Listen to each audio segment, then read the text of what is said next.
الو. بله. خانم هایده؟ بله. خودتون هستین؟ بله خودم هستم.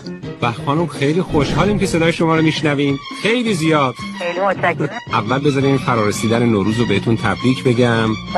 به خیلی متشکرم لطفتون. و آرزو بکنم که سال 1362 سال بسیار خوبی باشه و شما هم در این سال موفقتر و بهتر از سالهای گذشته به فعالیت‌های هنریتون ادامه بدید. خیلی متشکرم. اجازه بدید که من هم به نوبه خودم سلام عرض کنم به همه هموطنانی که صدای من رو دارن میشنون.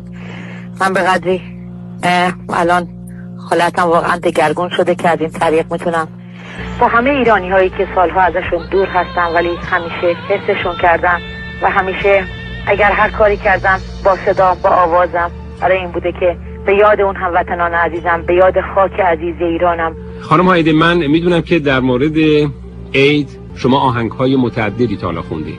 میخوام ببینم هر کدوم از این آهنگ‌ها که الان خاطرتون هست 3-4 بیتشو برای ما بخونید. من فکر می‌کنم برای شنوندگان عزیز ما خیلی جالب و دلنشین باشه. با آواز بخونم؟ بله دیگه. خیلی جالبه. اول عید تو عید من عید همه مبارک، مهمونی بهارتون مبارک. کافی باید باشه به نظر من، برای اینکه واقعا حالم منقلب میشه که این همه دور باشم از طریق تلفن بخوام تبریک نوروز رو به این ترتیب به هموطنان عزیزم بگم.